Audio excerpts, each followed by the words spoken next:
Hello, everyone. I'm Dr. Stara Arunt. I'm part of the Oxford Interfaith Forum, and today we will be hearing a talk on the Mandaeans by Professor James McGrath, who is the Clarence Goodwin Chair in New Testament Language and Literature at Butler University in the US. He studied in the UK with a PhD in Durham, worked in many aspects of apologetics, and he has a recent book on what Jesus has learned from women. He has a specific interest in Mandaeans, which we will be hearing about today. Without further ado, I am very excited to hear this fascinating talk by Professor James McGrath. Well, thank you so much for that introduction. Thank you to all those who are attending. Thank you for being interested in this subject. I know that when there's discussion of more famous world religions, often that will draw a crowd, but talking about the Mandaeans doesn't always attract interest or even knowing looks or nods of recognition in some cases. And so I will say at least a little bit by way of introduction about them before getting into some of their manuscripts and exploring some of what's in those manuscripts and how they intersect with and compare with things that may be familiar from other traditions that you probably know a little bit better, whether it be Judaism, Christianity, or Islam. Perhaps I should say a little bit about how I ended up working on this subject as somebody who is primarily in the field of New Testament. Those of you who are aware that I have also dabbled in the study of the intersection of religion and science fiction may think that this is much closer to my main field than that is, and so needs no explanation.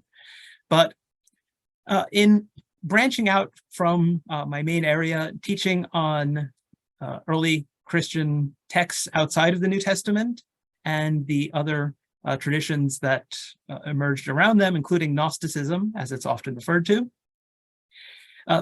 was reminded of a subject that I encountered as a student working on the Gospel of John, namely the Mandaeans. There was a time when the Mandaeans were thought to be the descendants of followers of John the Baptist, and that their texts could be plugged in as background to the New Testament. And Rudolf Bultmann famously took that approach in some of his scholarship, the first half of the 20th century. There was a backlash against that, recognizing that these texts are significantly later. And really some of my most recent work, including current book projects, has been trying to make a case for a middle ground between those two extremes of using these texts uncritically in relation to first century religion and the context of early Christianity and things like that. But the dismissal of them and ignoring them has been, equally, if not more, problematic. And so I will have a couple of books coming out in the near future that will explore what these texts might be able to add to the pursuit of the historical figure of John the Baptist. But for today, I'm going to focus on the texts. And just by way of introduction, let me share my screen and say a little about the Mandaeans. And so hopefully you can see a slide that says the Mandaeans and has a picture. Hopefully somebody will nod and say, yes, that's what we see. And if not, hopefully somebody will shake their head vigorously or shout something out at me. I can see it. You're yes, good. good. I think, at least from my end, you're good. So yeah. Always want some reassurance before plowing ahead, if possible. And so I mentioned Gnosticism, and the Mandaeans are of singular importance in the history of religion because they are the only ancient Gnostic religion to survive down to the present day. The term Gnosticism has actually come under criticism from scholars because it was a term that seemed to have been coined by early church fathers who didn't like this tradition and were lumping a bunch of different views together, often with the aim of casting them in the most unfavorable light possible, as often happens in interreligious polemic. But in the case of the Mandaeans, I think we can use this term without hesitation or qualification, because the term itself, that name, which is not a name that they always use for themselves, but it derives from one of the key figures in their tradition, Mandaean, which means knowledge of life, is how it's usually translated. Right? So the ultimate source of all that you get in Gnosticism and in mystical traditions more generally, that one sort of ineffable source from which everything then emanates, is referred to as the great first life. And a key figure, key revealer of the divine is known as Mandaean, knowledge of life. And so if any group deserves to be called Gnostics without too much apology being necessary, I think the Mandaeans would fit into that category. But you may be more familiar with Gnosticism from work of scholars like Elaine Pagels and Karen King, the discovery of a famous collection of texts at Nag Hammadi in Egypt, which allowed us to have this tradition speaking for itself rather than hearing what others were saying who were arguing against them. And the discovery of those texts really does confirm that Mandaeism is an authentic ancient tradition, right, with roots that go back to at some point where they could share in common ideas that we also find in works like the Apocryphon, or the Secret Book of John, found at Nag Hammadi. And what distinguishes Gnosticism from other religious traditions that are similar and somewhat overlapping is that they view the material world in a very negative way.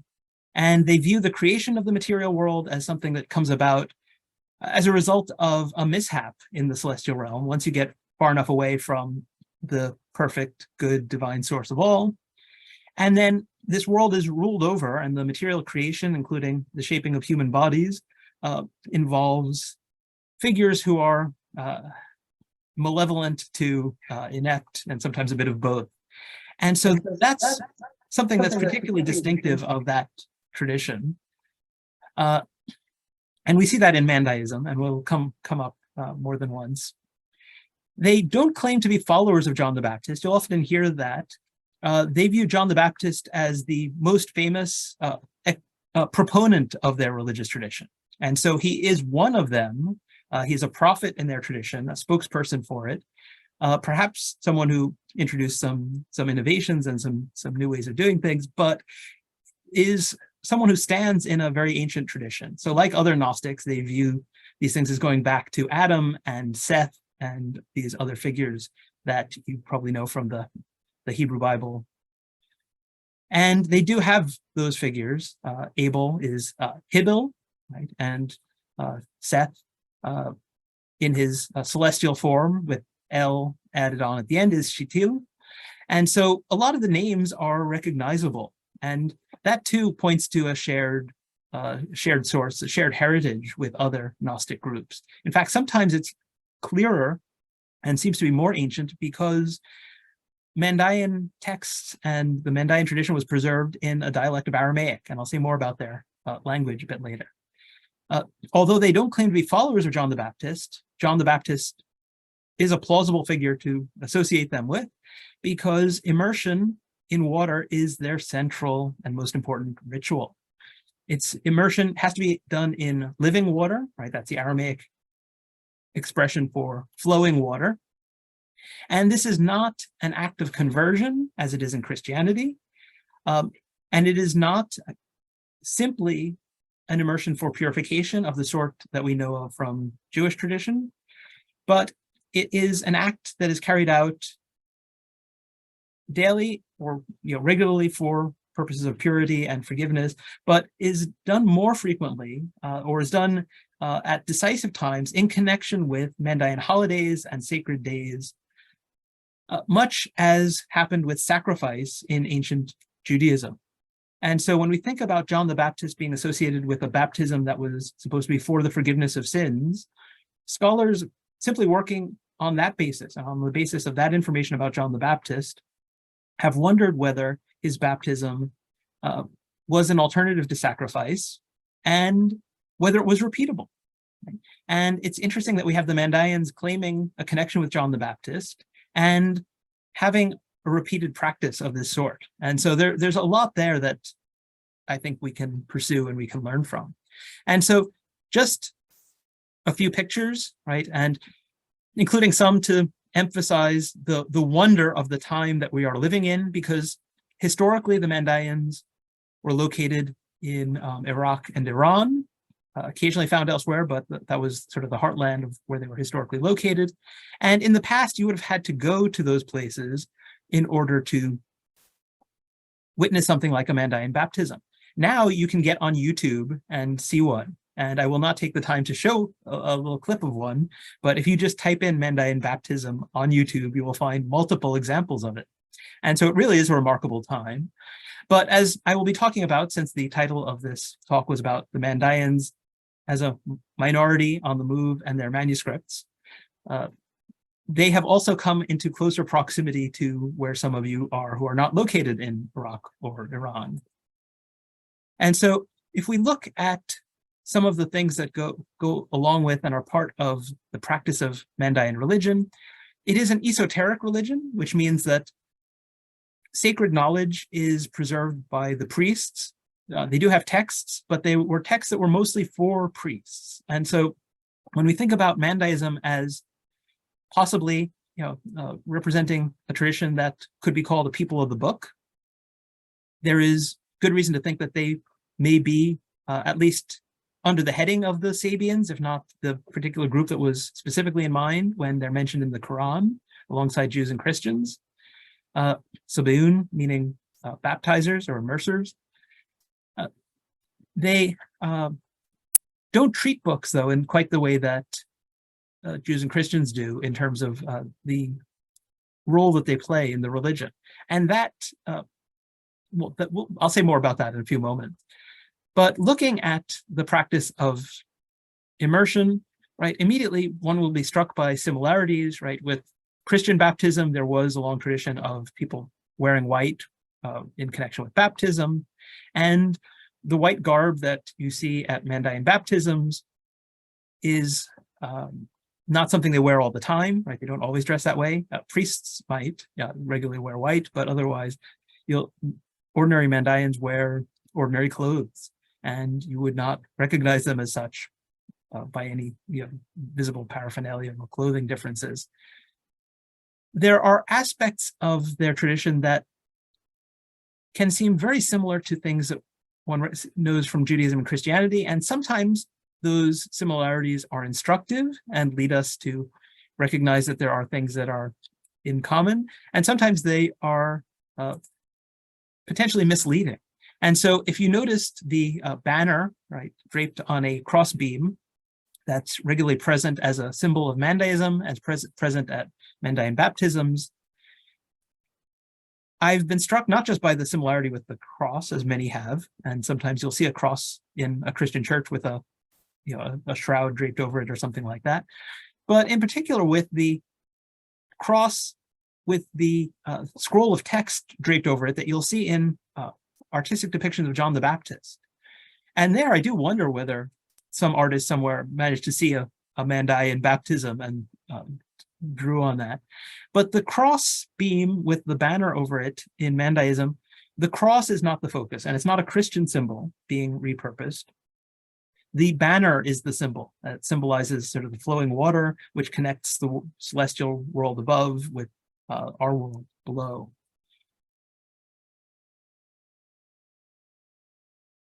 So as a minority on the move, their movements are somewhat lost in the sands of time, as it were. We have reason to think there is a historical connection with John the Baptist and the Jordan River Valley. In addition to speaking of living water for baptismal water, they also talk about Jordans when referring to baptismal water. They ended up in Iraq and Iran, in Mesopotamia, but as a result of unrest and sometimes persecution in their historic homelands, they have dwindled in numbers there, and it's difficult to get precise numbers. If you are interested in that subject, I will encourage you to look into it.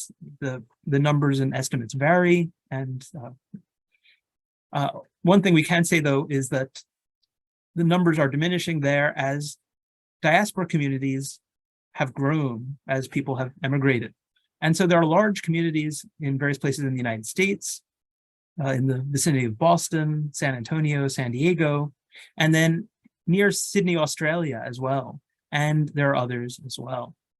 And so the fact that they have been dispersed in this way, and often the communities are quite small, whether they have Mandaean priests in the community who can carry out the ritual that is central to the religion, all of this, their size, their dispersion, calls into question the very survival of this tradition, right? And even if you are not thinking in humanitarian terms, but in academic terms and intellectual interests, the loss of the last living Gnostic tradition is something that would be a huge loss to humanity.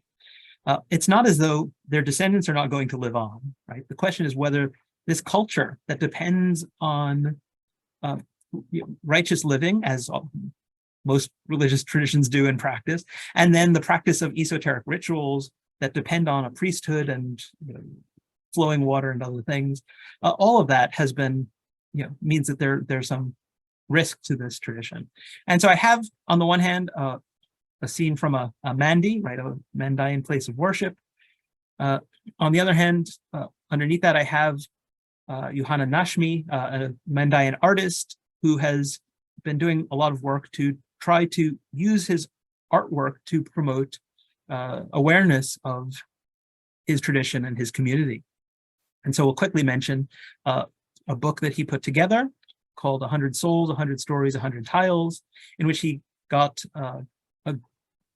members of his community to make these ceramic tiles with artistic depictions in them, often with symbols from Mandaean tradition, and to tell their stories in connection with them. And so mention that as of possible interest.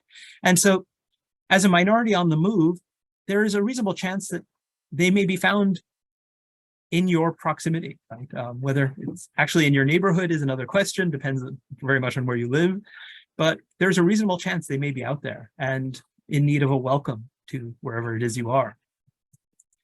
And so one of the things that they have carried with them are their manuscripts.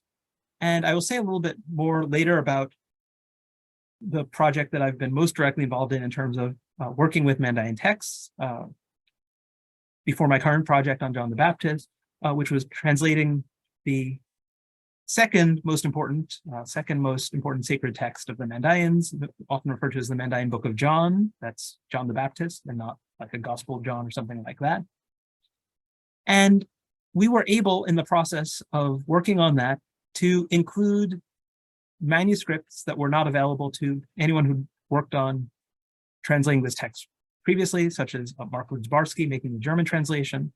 There hadn't been a previous English translation that was made by scholars and linguists. That's true also of the most important Mandaean sacred text, the Ginza Rabbah, the Great Treasure. There is an English translation that I think depends heavily on that prior German translation, but not one yet that has been made by scholars and linguists representing the current state of knowledge in those areas. And so in working on these texts, it's really quite remarkable that the texts, sometimes are available through libraries, and I'll say a bit more about that, particularly having spent time recently in the Bodleian and working with some of these manuscripts. But of course, digitized manuscripts can be obtained by scholars all over the world, and we worked in the first instance with those. But then we were able to scan and photograph copies of the texts that belonged to priests living in the diaspora, which meant that we had a much larger textual base than anyone working on a project like this had before. And so as this group has moved, their manuscripts have come with them. As I hinted already, this is not a scripture-focused religion. They have books, they have a prophet. They were categorized historically by Muslims as people of the book, although because there were other groups who also were referred to as Sabians, who were worshippers of the stars and things like that, the status of any particular group as the Sabians has often been in peril. And so what we find in these texts are they include things like stories, right? And some of those stories get passed on in the community orally as well. But there isn't a a regular reading of those stories, the way you might find in a synagogue or a church. And then there are guidebooks for the practice of priestly ritual. There are prayers, and there are a number of collections of prayers. And then there are things related to things like exorcism and the making of amulets and things of that sort. And so there's a wide array of different kinds of texts. They're in a dialect of Aramaic. Right? Mandaic is a Babylonian. The closest other dialect is Babylonian Jewish Aramaic, but often has things in common with Palestinian and Western dialects as well, which may be indicative of something to do with their history, and they're having at least incorporated people who were from that part of the world. They use a distinctive alphabet, and you'll see examples of this on the screen throughout the rest of the talk. And unlike the other dialects of Aramaic and the alphabets used for them, there's several used for Syriac. There's the square script that's generally used for Jewish Aramaic. And in those cases, we also have secular documents using this alphabet. And in the case of Mandaic, we don't have that in anything like the same way. And so it's an interesting question whether this was an esoteric alphabet created precisely for the purpose of use in magic and religion and preserving esoteric traditions. Their texts have rarely been translated into English, and they have not been studied as much as they deserve. And so I know that talks of this sort are often attended by fellow academics. And so I do want to say, as somebody who started dabbling in this, coming out of the field of New Testament, that if you are in any area of the study of ancient history, religion, Semitic philology, anything of that sort, that you should take this talk as an invitation to come and dabble as well. There are very few, if any, scholars who devote all of their attention to the Mandaeans. Right? There have been, occasionally have been such figures, but very rare. And so it is a place where one can contribute, and it can be refreshing to do so. When studying the New Testament, it's hard to find even some little point at which you can try to say something slightly new. Whereas if you go to a conference about the Mandaeans, they do happen occasionally, you'll hear about dozens of things that the speakers will say, it would be great if somebody would work on this problem. It would be great if somebody would do something to help us understand this better. So if you are an academic in any related field, however tangentially, please do consider joining in. And so the most important and most ample collection of Mandaean texts in any academic library anywhere in the world is in the Bodleian libraries in Oxford. One reason why I think it's particularly fitting to be giving this talk under the auspices of the Oxford Interfaith Forum. And I was able to spend some time in Oxford at the end of last year, doing things, work on this John the Baptist project, but also consulting and taking the opportunity to take some photographs of some texts, and also to give a talk about the texts.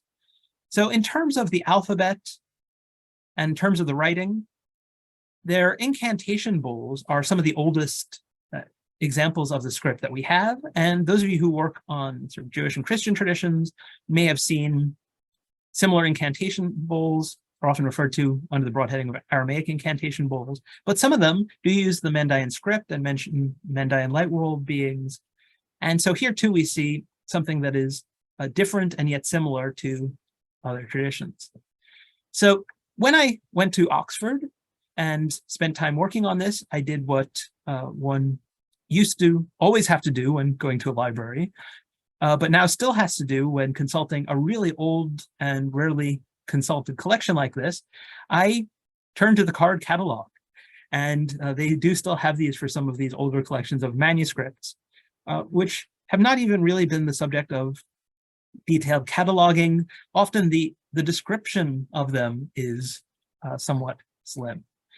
And so you look through the catalog, you find things that you are interested in, you put in a request, they bring them to you in a reading room where you then can take a look at them.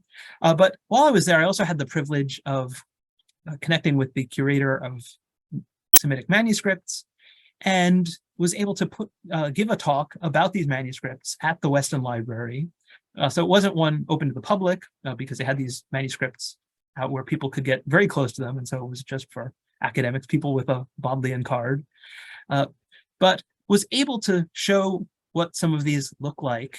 And here you can see examples of the two main types of manuscripts that we get in the Mandaean tradition. On the one hand, there are codices, right? So there are ones that are in book form, and things like the Ginza Rabbah or the Book of John are found in that form. And then you have scrolls. And those scrolls are really rather amazing. As you can probably see on the screen, right? They are often amply illustrated. And I'll say a little bit about those illustrations because we need art historians as well working on these subjects, right? It's not just people who work on the texts of these things. The depictions are rather distinctive and yet not entirely unlike things that we'd find in other traditions. And so there we have the curator doing the unrolling of that. And on the other side of the table, we have two examples of published facsimiles, right? So there have been, even if when there haven't been translations of these texts, and eventually there have been, but even before that, there were publications of facsimiles of these because people recognized that these are fascinating and said, well, let's make these available in print so that people can study them. But of course, in order to get them in print, you need to have something other than a book in order to really do justice to them. And so you have these folding pages. And with in the case of one manuscript, there's a book translation of these, in fact, these two small texts, scrolls, that was made by Ethel Stefana Drower. And if you buy the facsimile, right, I ordered it from, I think, Amazon or something like that. I found a secondhand copy, and at the time didn't realize that it was going to arrive in a cylinder, right? And you then unfurl it. It's a scroll. And so it was really quite wonderful. And I'm so glad that I have a copy of that because it's certainly not in print anymore. And so I mentioned Ethel Stefana Drower, and this collection of Mandaean manuscripts at the Bodleian Library is known as the Drower Collection. And so Ethel Stefana Drower was the wife of a British diplomat emissary during the colonial era in Iraq. And she got to know this community. And although she had some relevant education, but she was not a Semitic philologist or linguist. She was not somebody who was trained in a wide array of specialist areas that might have been conducive to really working with their manuscript. And she taught herself everything she didn't know and did some incredible pioneering work in this area. And one of the things that she did was to acquire copies of manuscripts for which she eventually donated to the Bodleian Library. And what's fascinating is that often, the community, whoever the scribe was, somebody in a priestly family, would make a copy, and then they'd give her the older one, right? Which, for them was the older one that sooner or later would have had to be discarded, and so wasn't as valuable. Whereas those of us who work with ancient texts and older texts know that the older copies are more valuable to us in a variety of ways. And so the collection is rightly named after her. And she also did some work on the language, on translation of some of these texts. And the Mandaean community, from time to time at least, has been able to benefit from some of those things. Priests and other interested people in the Mandaean community do sometimes make copies of these texts. Certainly priests do, to pass them on. But I had the privilege of visiting with a family, the Mubaraki family in the vicinity of Sydney, Australia, who made a copy of Drower's copy, and so which was one that was readily available to them as Mandaeans who were didn't have other copies available to them, and so had the chance to actually see this and hold it in a way that wouldn't in the would not do with the copy that's in the Bodleian, which is needs to be treated rather more gently. And I'm glad I had that opportunity, not just because these were wonderful people and it's good to connect with living representatives of this tradition, but also because you only really get a sense of the artwork and how it relates to the text when you get to see it unfurled and up close. And so this text here is one that's known as Diwan Abatur. Abatur is this figure who stands at the border between our realm, right, where forces of darkness hold sway and where humans live, and the light world above, the celestial realm. And he was given, wasn't very entirely happy about it. It's a really interesting story in the Mandaean tradition, but was given the role of judging those who seek to ascend up into the world above. And so he's sometimes referred to as Abatur of the Scales. And here we have one of the images from the Diwan Abatur, the scroll of Abatur, where some poor soul, literally, is being weighed over against, in comparison with sort of the purest soul that ever lived, to see how it sort of measures up. For those who have not lived righteous lives, such as to make it through these checkpoints, these toll houses, however one might want to translate the relevant term, without having to suffer, there are various creatures and things that one will face along the way. And one that I managed to have a student of mine do some research on that I thought was particularly interesting is that we have these depictions of people being tormented in the afterlife using musical instruments. And as somebody who is a lover of music, I was intrigued by this. And I had a student who was had majored not just in religious studies, but also in music, and who was interested in the Mandaeans. And I suggested this might be worth looking into. And so she did some work on the Mandaean musical tradition. They don't have that much of a distinctive musical tradition. It's not an emphasis of their culture in the same way. And I wondered whether that might be due to a negative view of music in general. After all, if you're going to torment people in the afterlife with musical instruments, that might say something. But we see this in Christian illuminated manuscripts as well. And so here we have one from a French copy of the Apocalypse of John, or the Book of Revelation. And there too, you have the trumpets and the drums. And so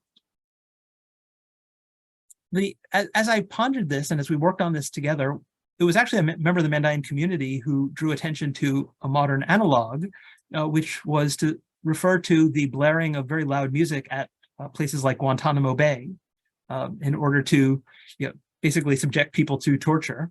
And if we think about it, these were the loudest generators of noise that people had in the ancient world. And so that seems to be the point, like tormenting people using these generators of loud noise, rather than saying anything about their musical usage. And so if there are any trumpet players or percussionists who are listening to the talk today, rest assured that neither the Mandaean nor the Christian tradition was intending to cast aspersion or on your profession, or suggest that it had some sort of diabolical connections. But looking into it, gave a chance to explore some more of this art. You can see, on the one hand, that the style of art is very distinctive. I've seen some similar things in some Coptic magical texts and things like that that are just a little bit similar and reminiscent of these, but it really does stand out. And so the question of how this artistic depiction, tradition of representation developed is something that hasn't been adequately studied. And there's a lot of room to do that. The other thing I will say is that, mentioning illuminated manuscripts, in the Christian tradition in particular, but also in Judaism, you have illuminated manuscripts where you'll have either ornate calligraphy for certain letters, or you'll have depictions of figures to illustrate the stories that are being told. But those are not a requirement, that those be included in the text. And you can find the same text without them.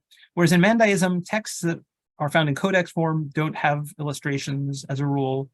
And the scrolls that have illustrations always have them. And so they are an integral part of the meaning of the text, And so here's another instance of that facsimile, relatively more recent one, and so not yellowed, and so you can see what it looked like. And you can see how it stretches the whole length of it. You have various light world beings, and you can see how it can depict an ascent up into the realm above with various hurdles along the way.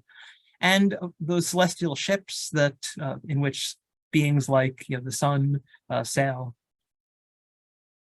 So talking about texts in book form, having shown some of those very, very interesting illustrated scrolls, these don't look nearly as interesting, but the two main sacred texts of the Mandaean tradition, which are where one finds their central ritual, the most important prayers and the most important stories, are found in codex form.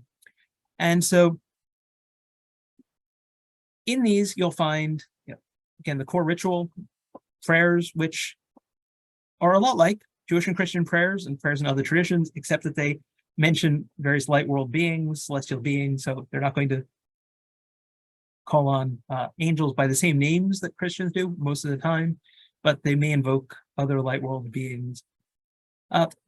And for those of you who work on topics like the esoteric traditions of Judaism, right, some of the circular motifs and the emanations and things like that may be familiar, so I'll get back to that.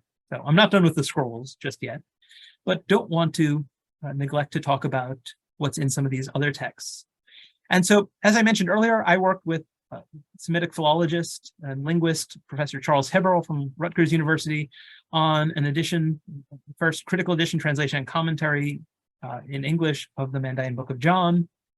And the reason it is called that is because in its central section, it has stories about John the Baptist, starting in particular with the stories of Zechariah and Elizabeth, Zachariah and Enishbai in the Mandaean tradition. Even the form of the mother's name suggests a long history of transmission independent of Christianity. And so we had to developed a font, or actually got a Mandaean artist and font developer to create a font for us, who does amazing work. And we're able to create an edition that is really rather expensive, as academic volumes often are, but well, because this was funded by the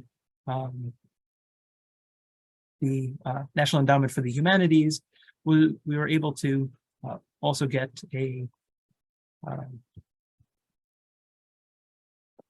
me see, sorry, I want to put something in the chat here for people. We were able to fund an open access version of the translation and the Mandaic text. And so I'll put in the chat there a link to the open access edition. It doesn't have the commentary, and if you're really interested, you'll want to get that, but I realize it's expensive, and you will probably want to get a library to get that, and then consult it there. And then I've also put in the chat a link to the Internet Archive, which has freely available E.S. Drower's The Mandaeans of Iraq and Iran. Essentially, she describes her encounter with them, their rituals, things like that. And so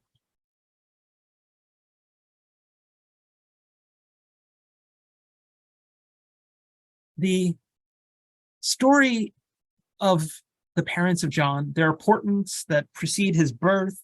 There are things that seem so familiar, and yet the stories are so very different in a variety of ways. And figuring out how these traditions developed, how it relates to the stories in Luke's gospel in the New Testament, is one of the interesting questions that I've wrestled with quite a bit over this past year. They also have versions of stories of the baptism of Jesus. Jesus is viewed in the Mandaean tradition as somebody who doesn't stay true to John's teaching, and so he's viewed as essentially an apostate. He goes astray and starts this other religion that does unacceptable things like baptizing in cut-off water, right? So non-flowing water. And there too, we can trace something of the history. If we go back to the early Christian text known as the Didache, it allows for some use of other water, right, if that's all that's available. And it may be that John was willing to do that as well. We don't know. But as Christians stopped making the use of flowing water the norm, the Mandaeans, I think, reacted against that. There are other esoteric texts, and so for those who work on the things like the Kabbalistic traditions and things like that.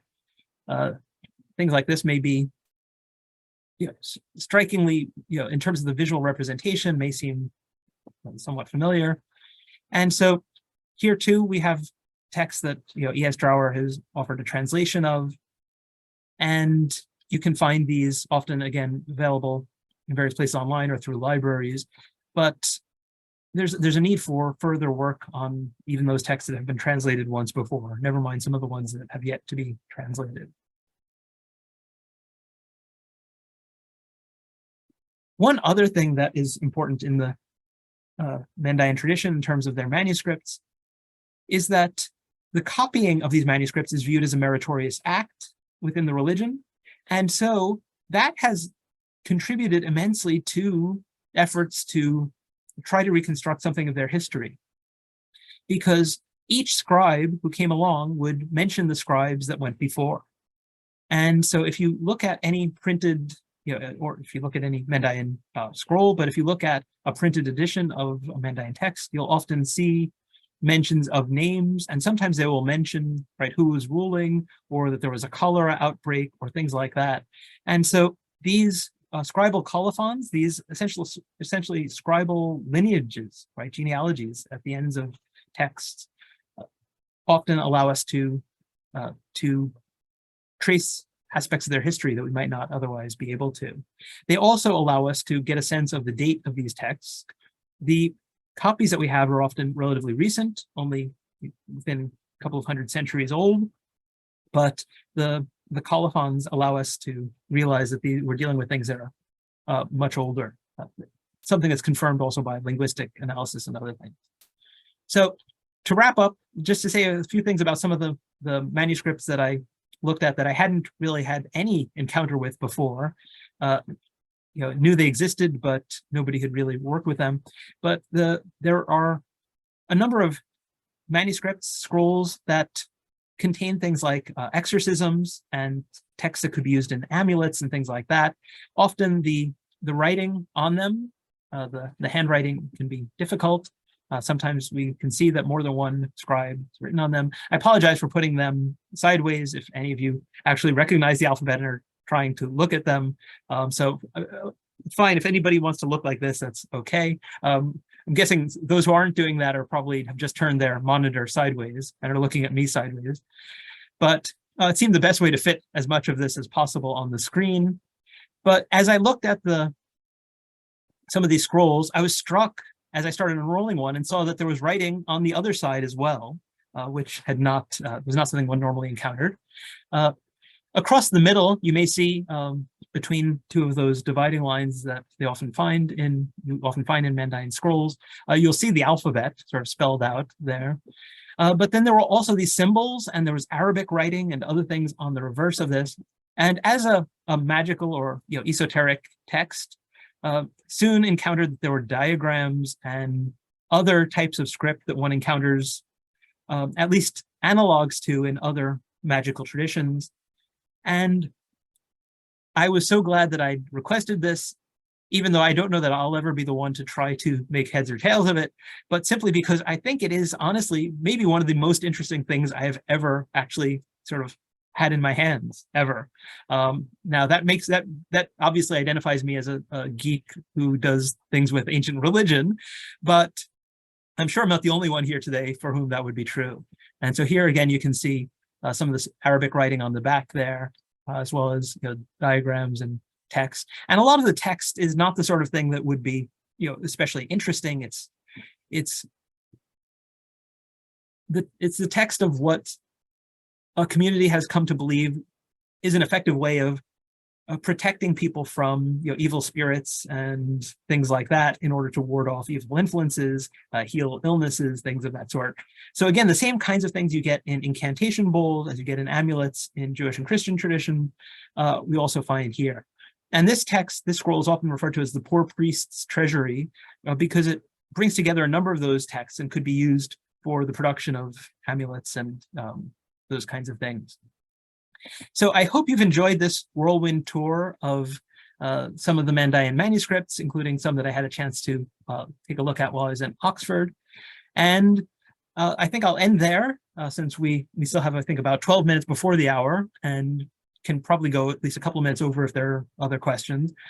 But want to talk more about anything that those in attendance today are interested in. And so we'll end it there. Thank you. Thank you very much. This was really a fascinating talk, and I see people have raised their hands. I would like to start off with a quick question.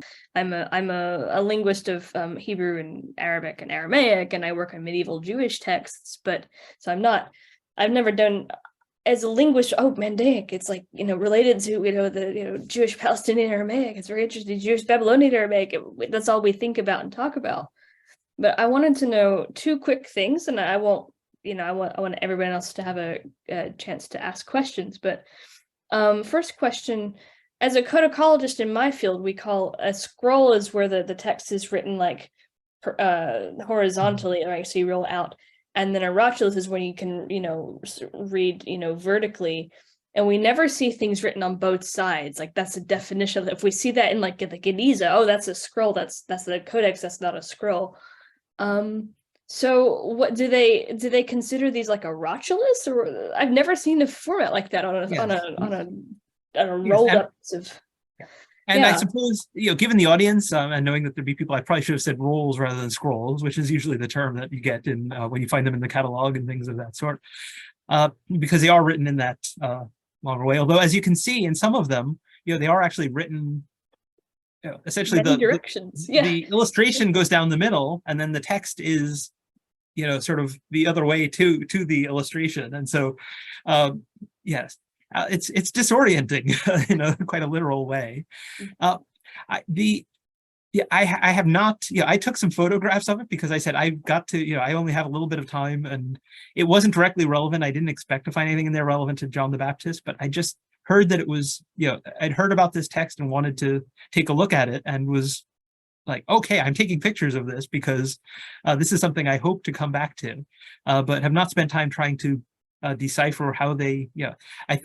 I'm guessing that there's some Arabic either translation or commentary of some of what is on the other side, perhaps to guide those who are perhaps not as proficient with what's on in the Mandaic, because the truth is we have a lot of errors in copying, because except for some very small pockets, just as we have of other of Aramaic in general, it hasn't survived much as a spoken language, and even then it's different from the classical version of it, and so there's still some difference.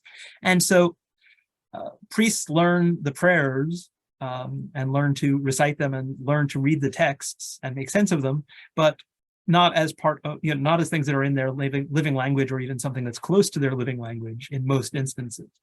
And so one would expect that something that could you'd use parts of it for the purpose of exorcisms and amulets and things like that, that there might be some instructions and things on the back, but I confess that this was towards the end of last year, and I decided, okay, as interesting as this is, I'm going to keep working on my sabbatical project that I'm supposed to be working on and save this for another time. But having received an invitation to talk about Mandaean manuscripts, I was like, these deserve a mention.